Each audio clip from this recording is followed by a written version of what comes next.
never really done much of this, so let's have a little car chat though. And I'm not going to look at the camera because safety, but also before anybody comes for me saying this is not safe, I'm not looking at the camera.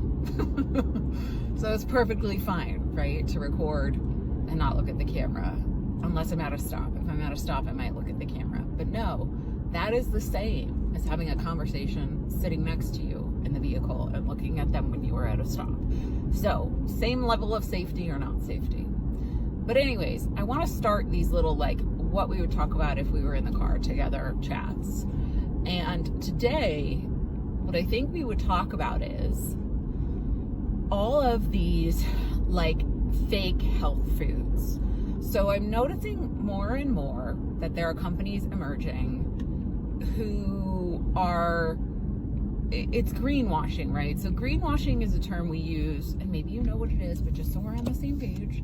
So greenwashing is a term we use when a company literally visually tries to appeal to you as a health food or a healthy ingredient, a healthy product, right?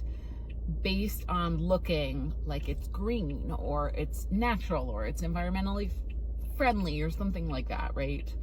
And, you know, a great example of this is from back in the day, like Snackwell. They really position themselves as like this healthy cookie, right? Those cookies have so much garbage in them. Oh my God. Also, do you remember how dry those cookies were? My mom used to buy those because she had like this weird arbitrary rule that she didn't want to have anything in the house that was a packaged food that had more than 7 grams of fat per serving.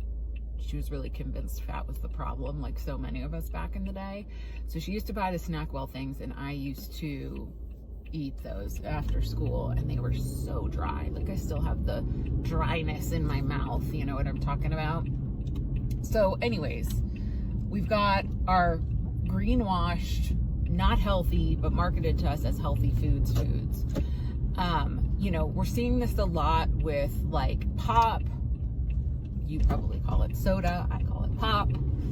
My family is from the Midwest, even though I don't live in the Midwest. So that's why I call it pop. It shall forever be pop. Fight me on it.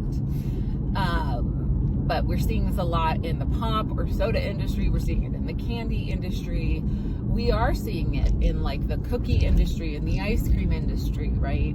All of these like greenwash, health washed foods.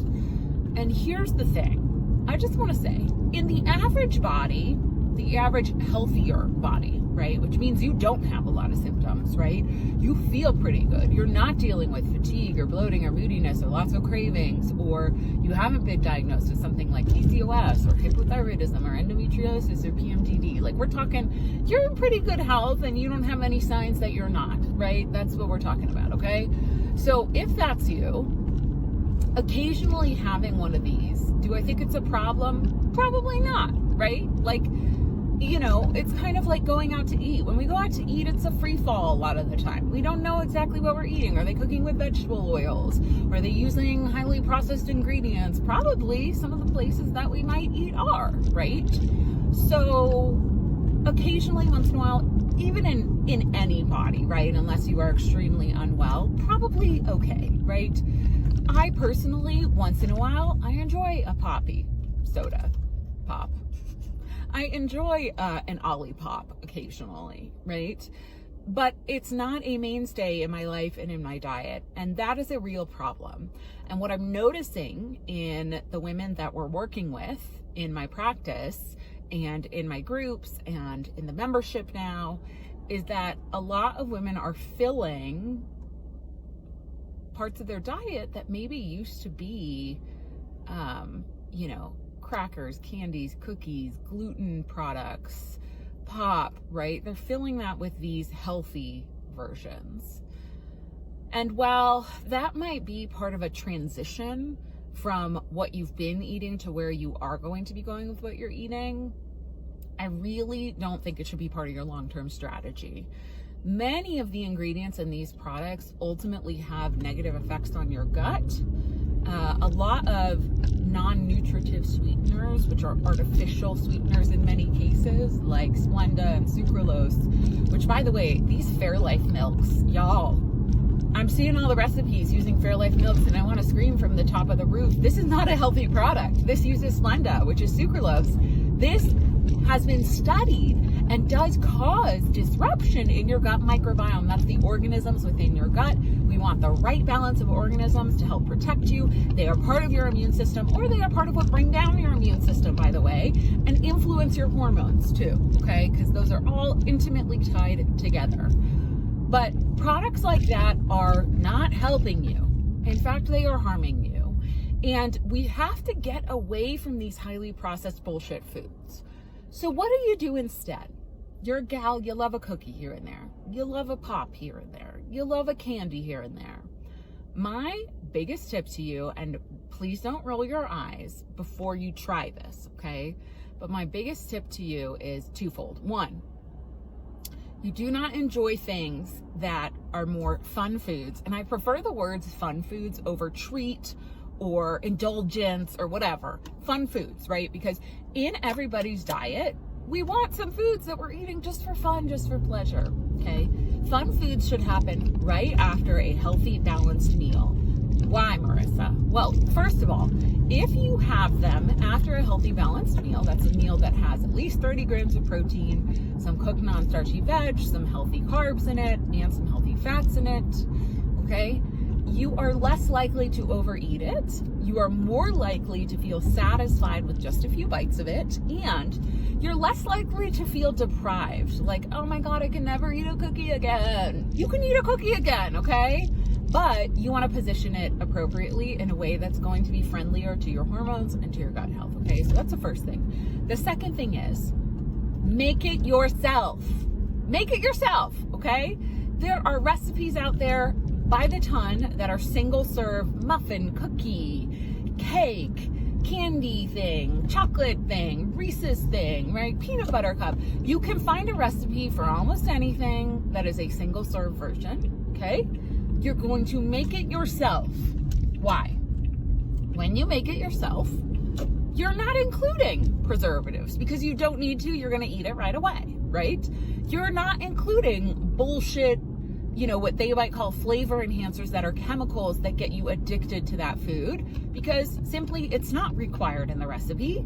And those are not things most of us keep in our pantries, okay?